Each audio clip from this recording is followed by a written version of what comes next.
Thanks everyone for coming out today. You can see I have a new name for this lecture series, kind of. I'm calling it a House Talk, and it's the second part of the Galloway Leisure Collection. And for those of you who were here for Bill's talk at the beginning of the semester, and I hope you saw it, he talked about the importance of leisure in sustaining a creative life. In Bill's talk, forms of leisure included making and pursuing hobbies of the hands. I'm going to talk about leisure in terms of the life of the mind and the delights of scholarly pursuits. This talk is based on a paper I gave last spring in Vancouver for the ACSA National Conference. I know Canada is not the US, but hey. When I was speaking with a graduate student who was working on a convenience store for her thesis last year, I started talking about Venturi because I was thinking about him and Scott Brown. And then I gave her the elevator pitch for this talk I was giving up in Vancouver. And she said, oh, you should come give that in Hancock. So here I am. And you can thank Megan, and I hope you like it. So for those of you who are not in architecture history or ideas, representations, and concepts, let's do a quick review of who these two people are, Robert Venturi and Denise Scott Brown, and their contributions to our discipline. Joseph Bedford came by our third-year studio yesterday or the day before to introduce his Rome program. And he ended up giving this amazing, very short introduction about Robert Venturi and his work, Complexity and Contradiction, which was actually kind of born or launched in his time in Rome. But unfortunately, Joseph couldn't come today to do the same for you. He's at Wash U. So this is a house talk, and there's somebody sitting near you who knows who these two people are. So please take a couple minutes to talk to those around you about these people if you don't know them, or you can use ChatGPT, and we will reconvene in 2 minutes. So talk amongst yourself if you don't know who these people are.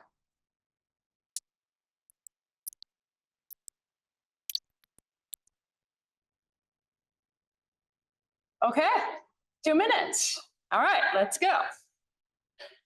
All right, so today's lecture will feel a bit like navigating one of those dense architectural texts that you read in Ideas, Representations, and Concepts, where every other line sends you chasing down references, names that you recognize, ideas that you might have heard of, but you weren't quite sure about. But don't get too hung up on the details. This is really about tracing one of the key intellectual paths that laid the groundwork for what you're learning today. In other words, what you're learning today in this school as young developing architects. So we will be focusing on just one of this team of what was called in the time gentle revolutionaries. Venturi and Scott Brown have called that because many think that they are the inventors of postmodernism. They refute that, wouldn't everybody? Postmodernism is a very scary term for many faculty in this room, so nobody ran out. That's good. Since they pushed back against this legacy, we're not, oh, thank you. Yeah, the chains are coming a little late. We're not going to delve too deeply into postmodernism. It just would be too scary. So this is a history theory talk. Those chains again. But don't gnash your teeth too much. We will be looking at a few buildings in the last section. And as we turn the last page, there's a surprise, manifesto, another one. Think of that as a rare, full-sized candy bar at the bottom of your trick-or-treat bag. So settle in and enjoy the story.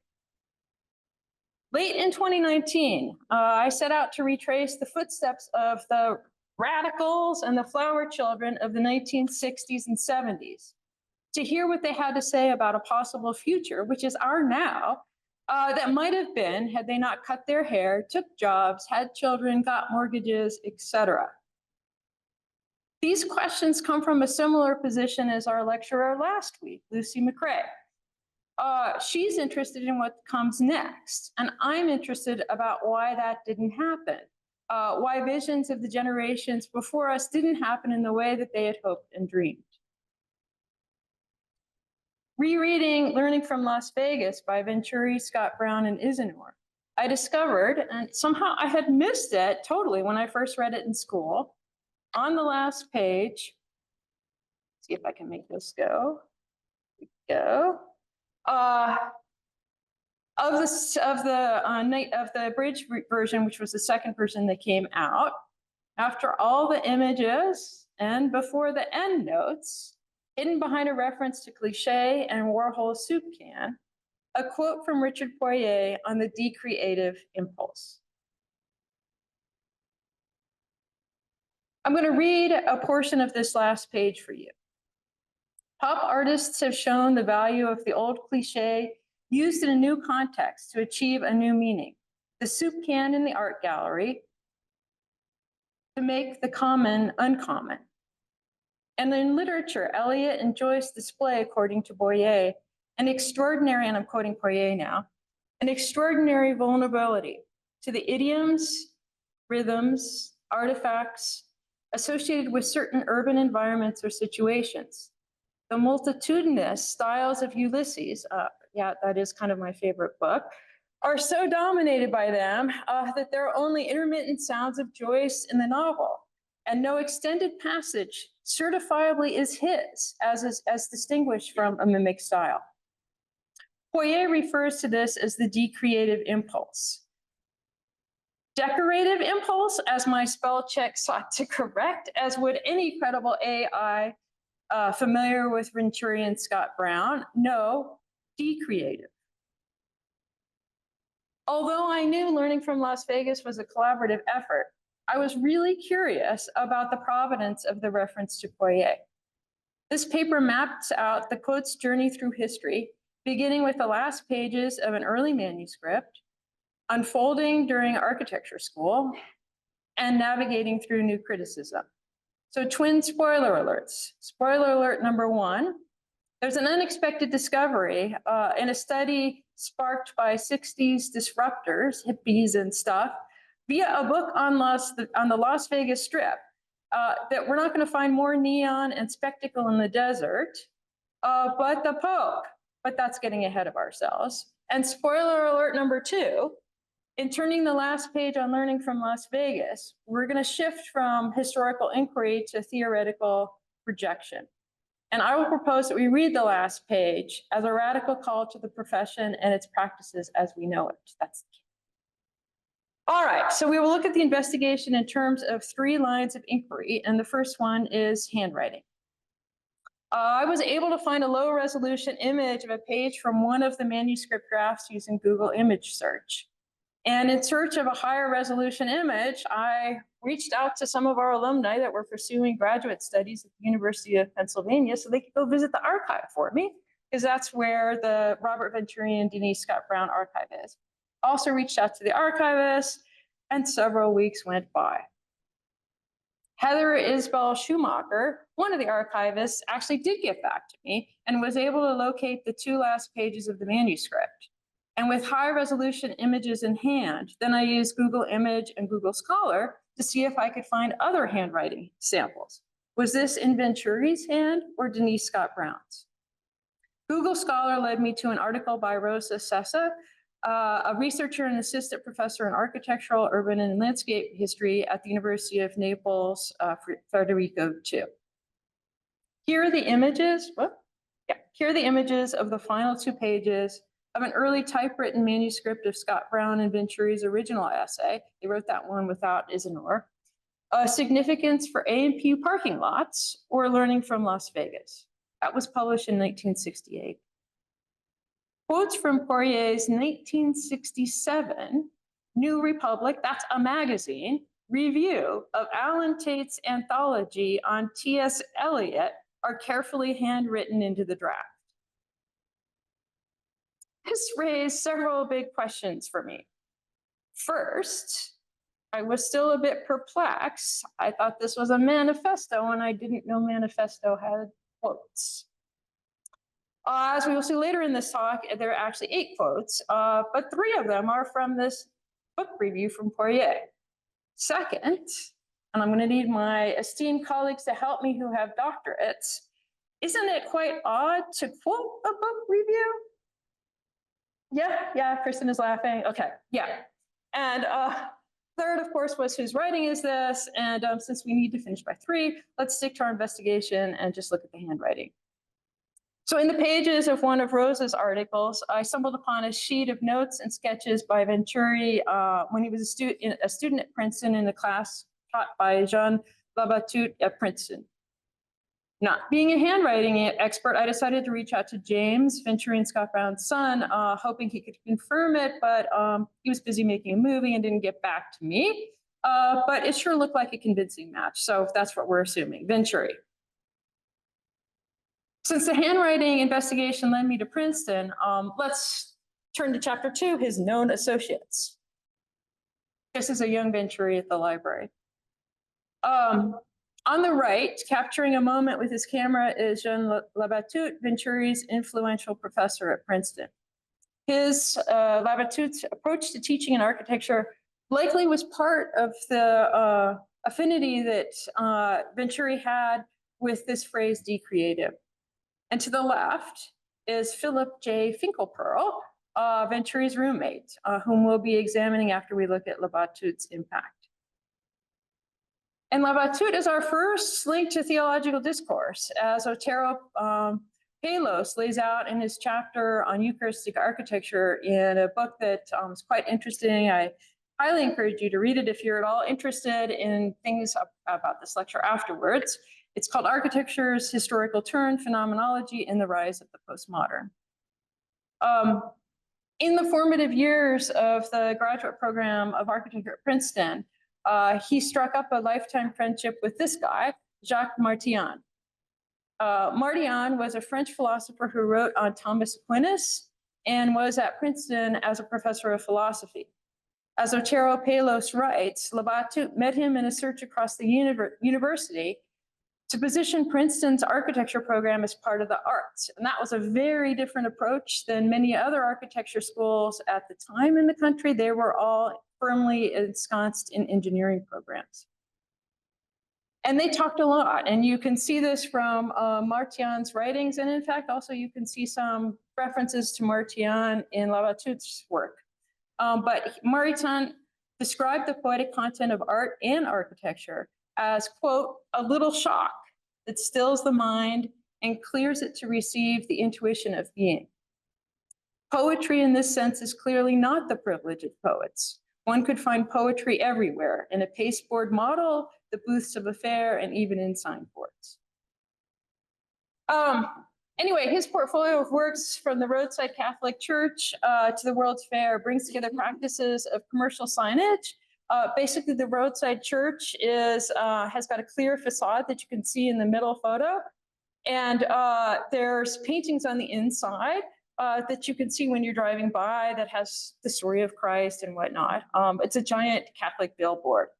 And lights and music and water, which he said was creating architecture, making kind of made from the void of possibilities that he gained through renouncing disciplinary conventions and strictures. Remember, this is a time of high modernism. Apparently, numerous architects, on the left as the World Fairs were, numerous architects were approached, and they all said, no, that's not architecture. And ironically, probably more people ended up experiencing Labatut's work at the World's Fair fountain made of sound and music and light than many of the buildings that those architects deemed more important. As an educator, Labatut's initiation for students was through lessons in wartime camouflage, assimilating objects with their context. And actually, many architects during the time, that's how they served during the war, is that they were involved in camouflaging ships. It's quite interesting. Another aside we won't go into. But anyway, he then taught his students a design process: learn, assimilate, forget, and create. As we will see, these 4 steps offer a step-by-step description of the process of decreating. So jot them down or keep them in mind.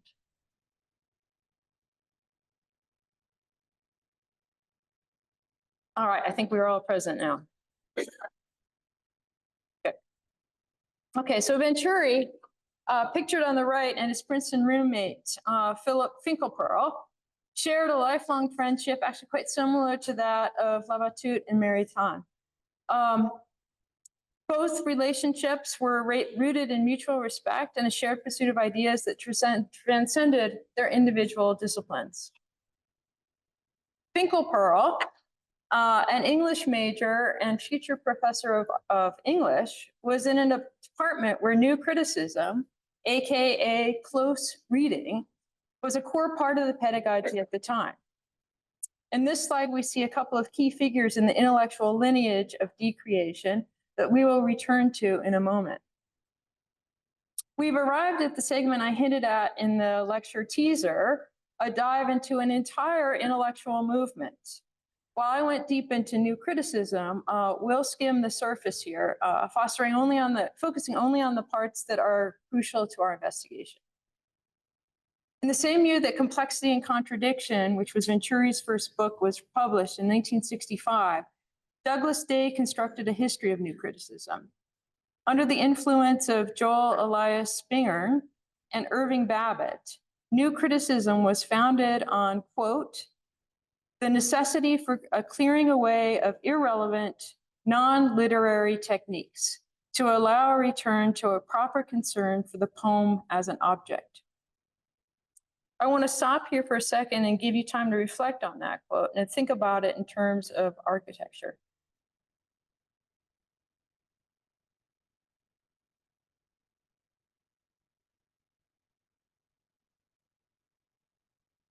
Aaron Vinegar, writing in I Am a Monument, one of the many revisiting Las Vegas texts that came out at the 50th anniversary of Learning from Las Vegas, observes that of the 50-some quotes that was in Complexity and Contradiction, 50 of them were from the new critics writing in the 15 of them were from new critics writing in the 1950s. By the time of Learning from Las Vegas, the intellectual conversation had moved beyond new criticism, with a new generation of thinkers like Fry, Poirier, and McLuhan emphasizing the importance of context. All right, so there are just 8 footnotes in Learning from Las Vegas. The 2 here on the last page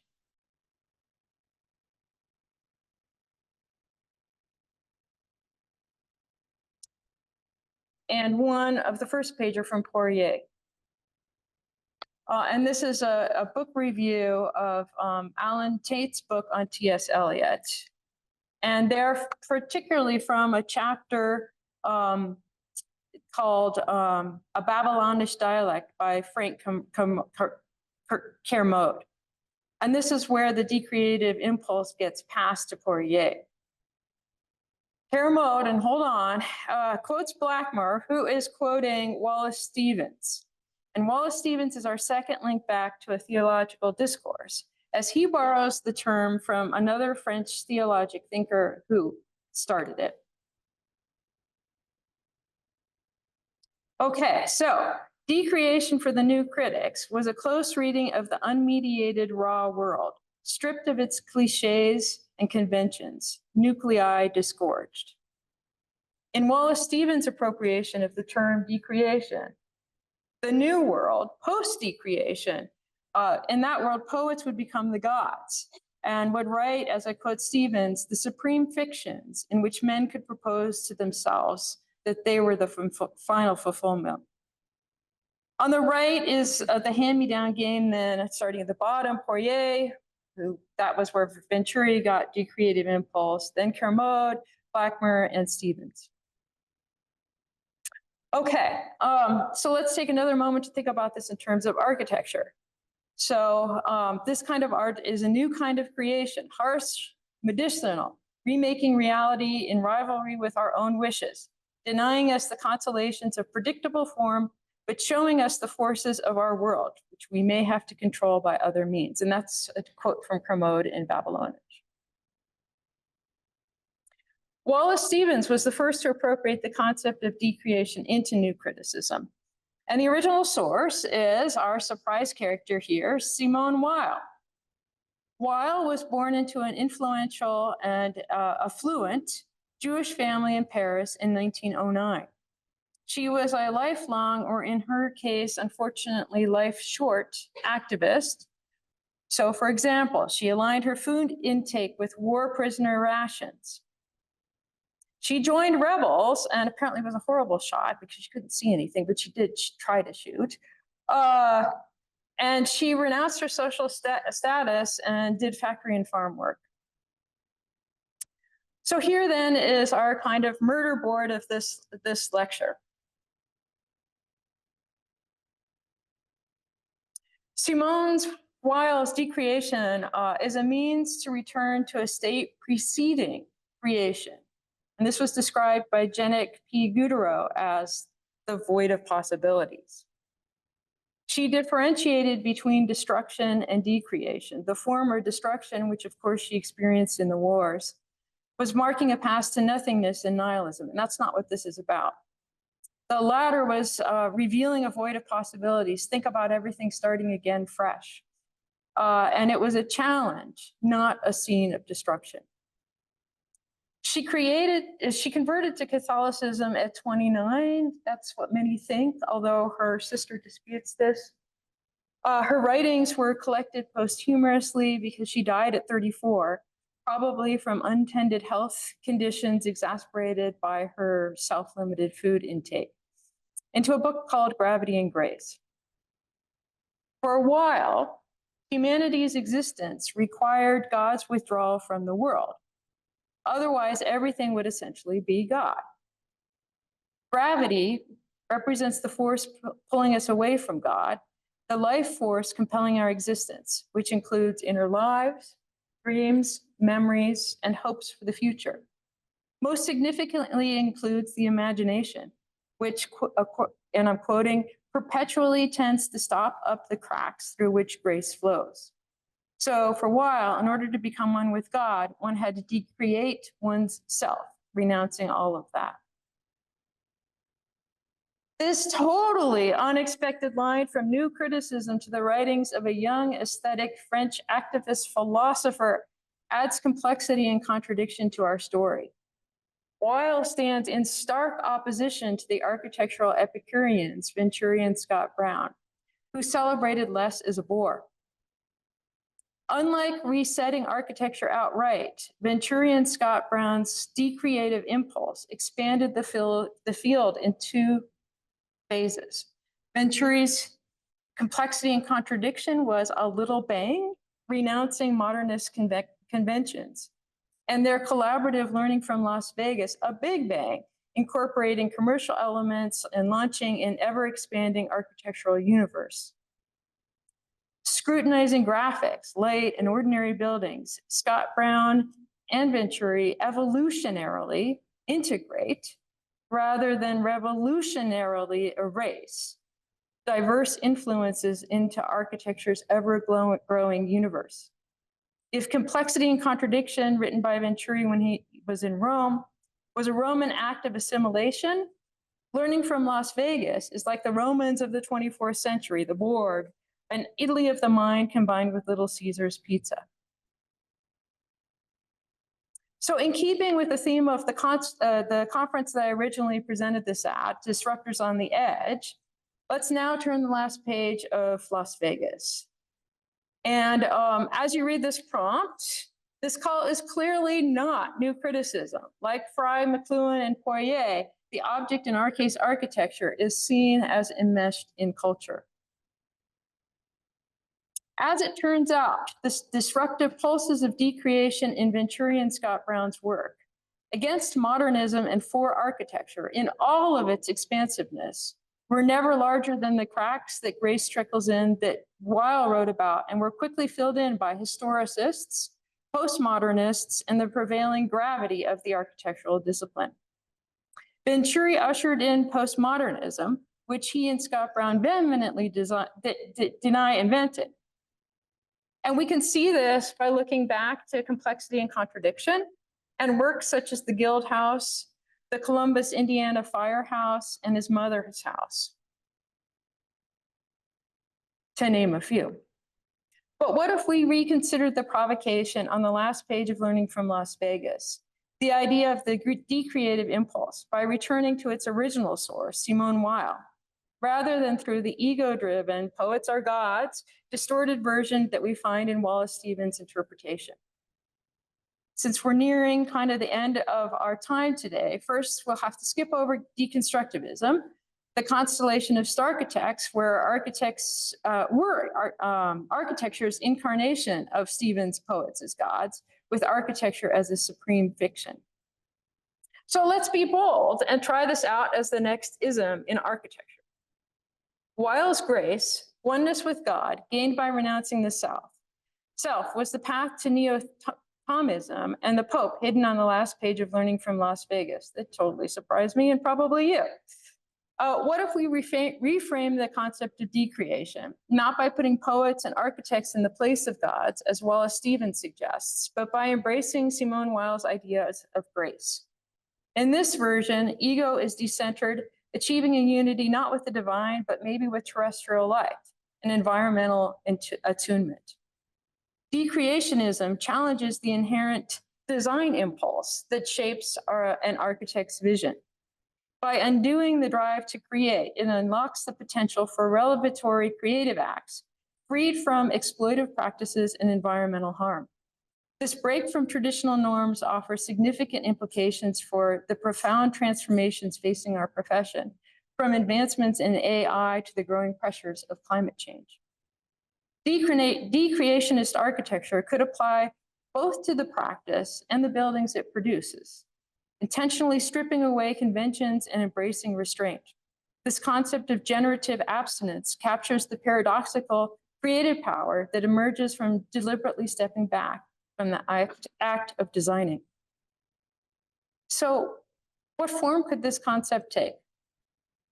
Let's look briefly at a recently completed project from Van der Velde and De Witter in Charleroi, Belgium.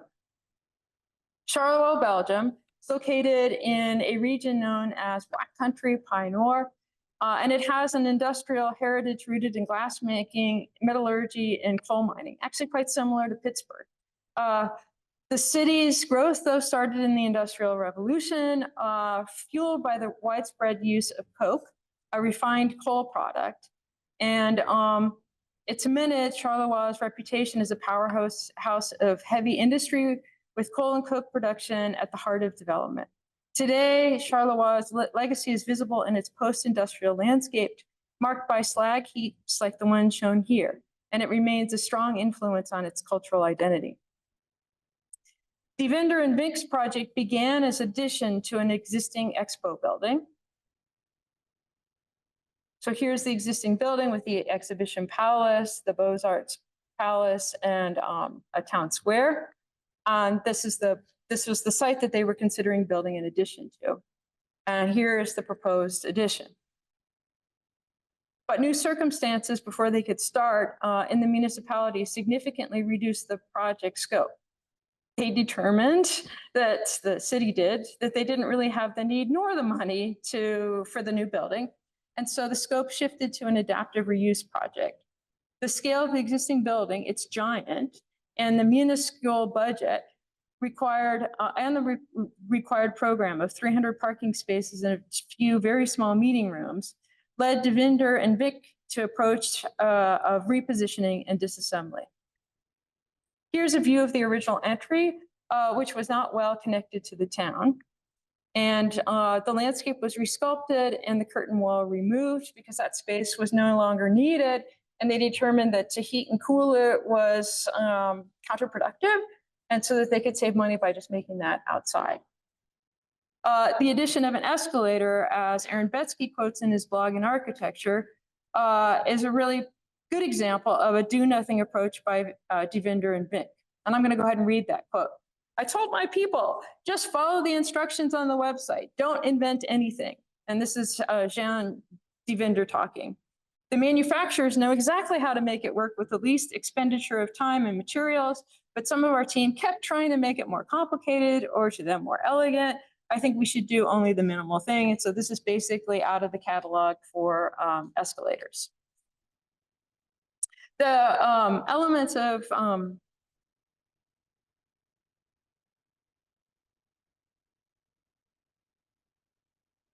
Okay, so if complexity and contradiction reopened up the historic archive, learning from Las Vegas opened up what is and isn't architecture to include the strip, signage, and light shows.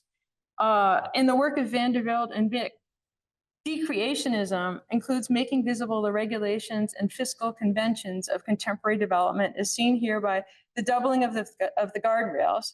So there's a second 42-inch high guardrail, and then the original one is retained. And in the new bathrooms, you can trace the path of plumbing through the exposed supply and sanitary lines. So, as we know from Thomas Kuhn, revolutions, maybe decreationism is one such thing, they are stealthy rather than abrupt. Likely the change when you realize there's a revolution happening, it's already happened sometime in the past, but it went unnoticed or ignored by those whose knowledge, capital, and status would be threatened. I think you could see Aurelio Galfetti's renovation of Castle Grande from the 1980s as a poignant example of decreationism. Decreationist architecture applies to both practice and its outcomes, stripping away conventions and embracing intentional restraint.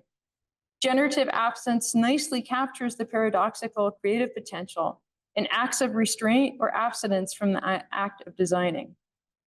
Weil's concept of decreation finds resonance with experimental do less creative approaches.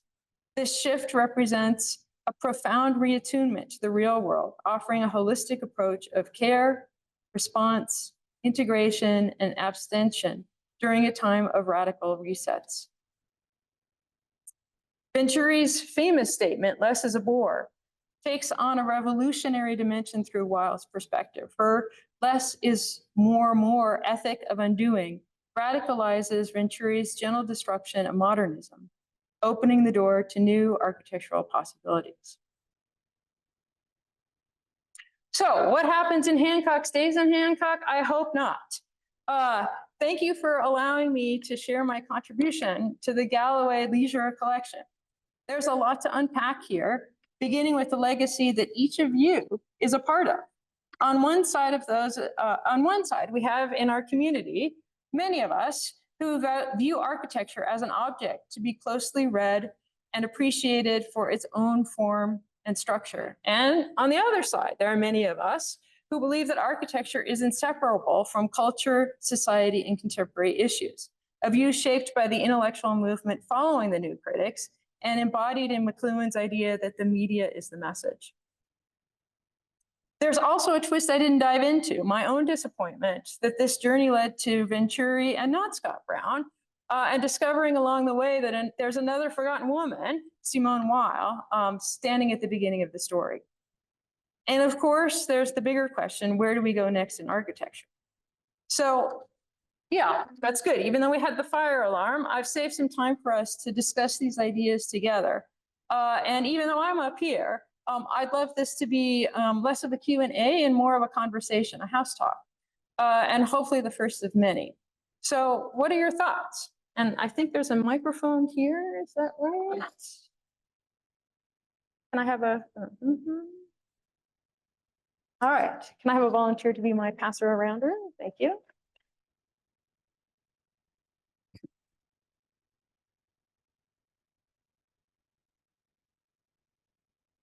It does, and I'm not sure I'm going to answer your, I guess I'm going to be a politician for a second, maybe not answer your question, but it made me think about, so when I was doing this work, you know, for me, this kind of was my legacy as a student. And I remember sitting in the room and I had no idea that I was so impacted by Princeton.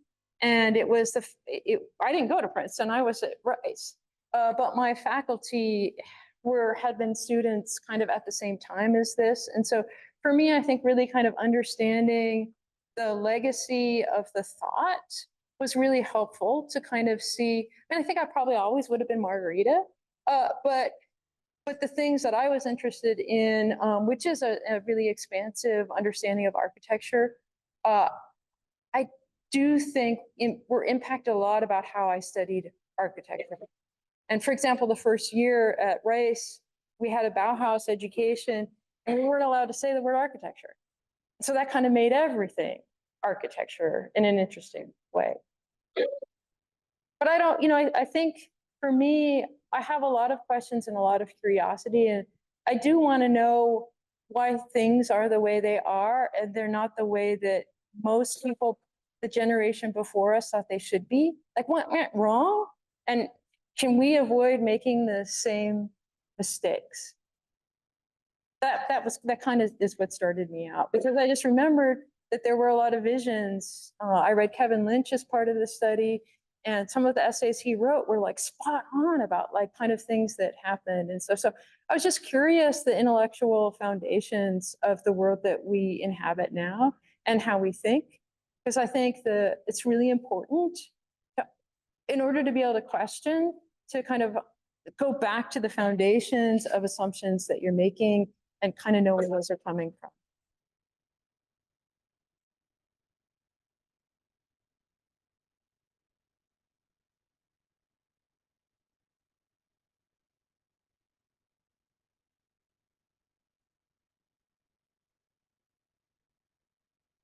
That's Margarita.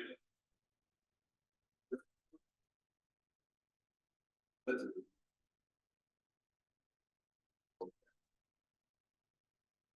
I'm just curious, and it's really a question,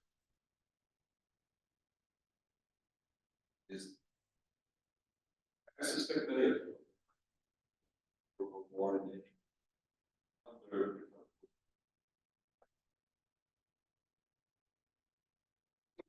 us.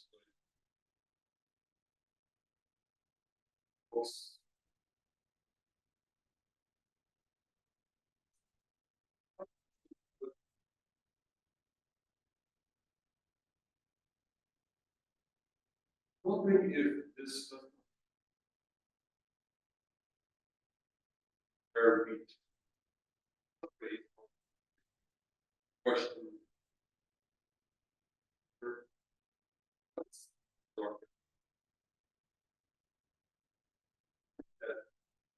today we are moving towards the idea of discourse be teased out, like teased out the ideas of modernism. We're ready to focus on ideas. So I don't know. Or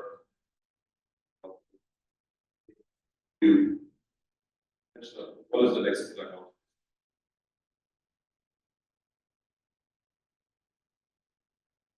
No, it's super interesting. I come from a generation. So, as I said, I went to Rice, and Rice, the program I studied in, very, very much like your experience here at Virginia Tech. It's just weird that I ended up here.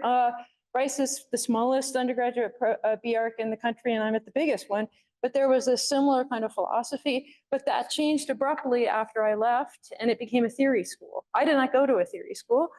So when I went to graduate school, I went to a theory school, and I studied with Daniel Libeskind and Anthony Bidler, and it was deconstructivism, Dagmar Richter, and a colleague of mine that is no longer here said at one point that was terrorizing architecture instead of theorizing architecture, because it was just so much. And my generation did become the silent generation. That really, we weren't theorists. At the ACSA conference I went to, I was so surprised, is that of this probably 70 sessions, there were 3 on history theory. And I was one of them. I mean, it was so little, and there was very, very little interest. We had very, very small audiences, and we actually spent the time not talking about the papers, but why is there nobody talking about history and theory anymore? So yeah, it is interesting. We just became very much into making architecture and not talking architecture. So yeah, I never really thought about it, but yeah, I'm part of the silent generation. Interesting. Yeah.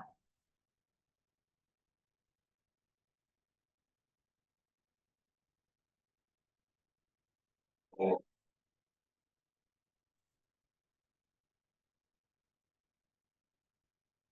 theory and history is no longer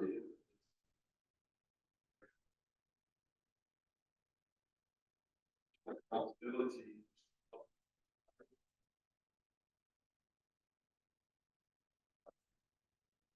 There's a new balance on the. No, I'm arguing we should be educating students in history and theory because we need to know where the assumptions that we're making are coming from. I think that's the only way that we can move forward is, so if you don't know what you're doing and why you're doing it, I mean, as I said, I found that my DNA at Princeton, I was like, oh, that's so weird.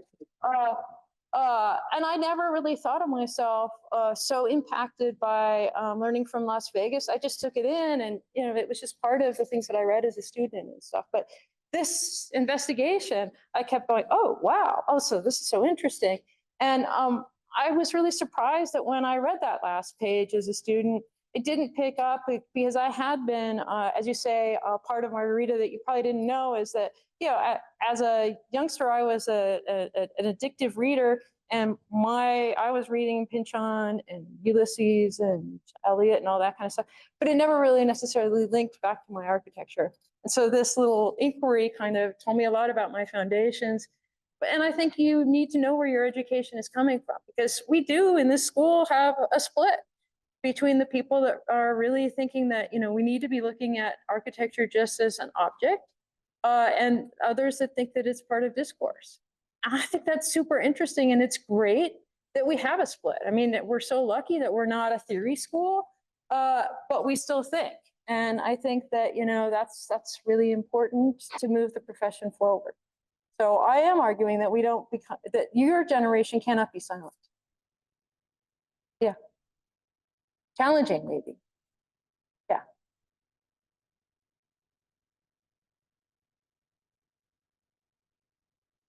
Sure. Maybe.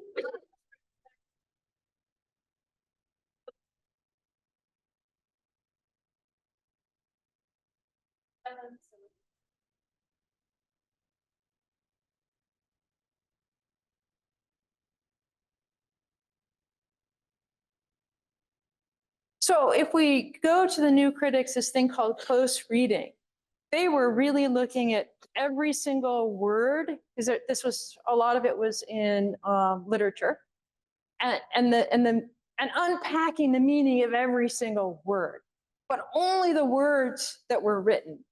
And so I think that when I'm saying those of us who really believe in the artifact of architecture, the tectonics, the how it's put together, that should really be the focus of an architect's education and an architect's avocation. And then I think there's others who believe that architecture is part of a discourse, and it's much more relational. And so it's always kind of going outside of itself. And so you might, so here would be a presentation you would see in fifth year about two different positions. One student would be showing you architectural details, and we would have a very long conversation about two pieces of material that meet. And a fifth year who is interested in the other side would probably be talking more about the kind of societal context. So let's just say that we're making an orphanage or something. I don't know, but they would be talking more about how architecture might relate to society, or like how architecture, I think probably the middle ground would be climate change, because there is both a technical, tectonic thing there, as well as a performative aspect to it. I think most of us are both minds. I mean, there's nothing that I like better than really looking carefully at an architectural detail. But I also think that architecture is cultural. And that's the difference between us and art, because people make it and people inhabit it. And there's a lot of kind of aspects about decisions that we make that affect our communities. So I am of both minds. Did that help? I did, no, it's split that.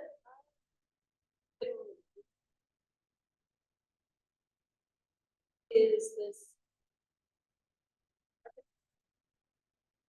Kind of what you're saying. That has been made, but it's also that object.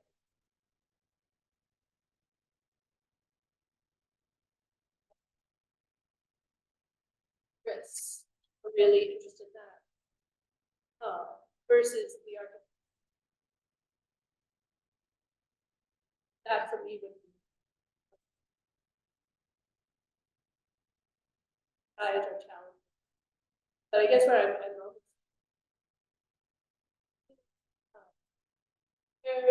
tissue.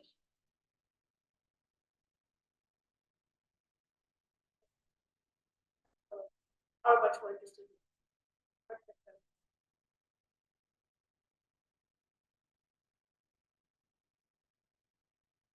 It was so interesting. Most of the sessions at the ACSA, because I was lucky. I went to oh, and I also went to the Architecture Historians Conference, and they were all talking about material histories. And so the most interesting papers were about like Congolium, which is it was a linoleum, kind of like the stuff that these steps are made out of, product that was sold to everybody in the 50s, and they traced the kind of political and environmental tentacles of that. And, you know, like it was weird is that the company decided to name it Congolium. It had nothing to do with Congo, but Congo at that time, there were really weird politics. So it's those kind of like, you know, stories about material culture.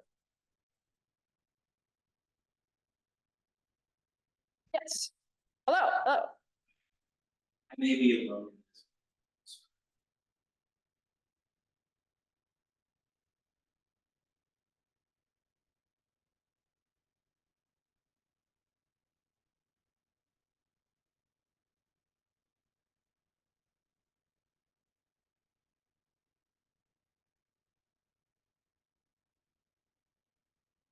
Yes. Yes, and thank you, because I kind of skipped past that fast because I really wanted to have a conversation, and my fire people kind of, so I was nervous that we weren't going to have time to talk. Yeah, so my partner says sometimes when we go into an architecture building that there's a lot of stuff going on. Stop me from designing. That's kind of what is happening in this building, is that they're doing as little as possible to make it habitable and safe. So everything is basically, there's no finishes. If they could do a project where there was no finish at all, they would be super happy. And so you see the controls for the exit sign and the key things and stuff, they're just mounted there. It's nicely composed, right? But there's nothing kind of hidden. And then whenever there was damage in the concrete, this particular image, they went ahead and just kind of painted those damaged areas. I think just to kind of, that was their aesthetic, was to recognize that this is not a perfect building. I can go back. Here, this was the parking garage, and this, the building, really, as far as I can see, all of Charleroi is filled with these slag heaps, and these were in existence. And many architects would have cleaned this up, and they didn't clean it up. They just left it. In fact, when Aaron went to visit, he's like, "Oh, so you're still under construction?" And they're like, "No, it's fine. We're just leaving it this way." I already talked about the plumbing here. And then here, pretty much, they just stripped all this used to be interior space, and they made it all exterior space because they didn't need it anymore. So they got rid of, rather than replacing the glass, which would have cost tons of money, because most glass from the high modernism buildings is single pane, right? So it divides the inside and outside like a layer of plastic, but that's about it. So from environmental perspective, you would put in triple pane glass, and the amount of resources, both money and materials, They said, we don't need the space, so we're just going to take that out and just leave it as it is. Does that help? Okay.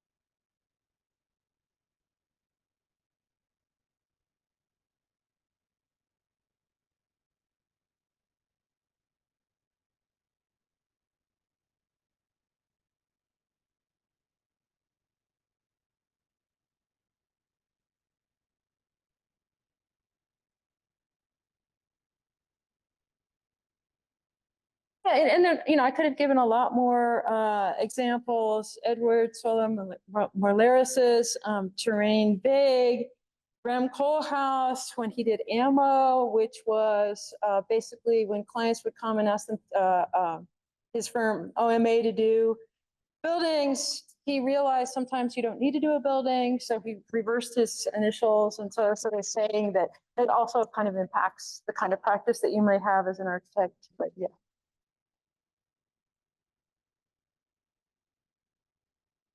Anyway, I think this is stuff to think about as you move through the program and as you position yourself as fifth-year students, because fifth year you do have an opportunity and an obligation to take a position.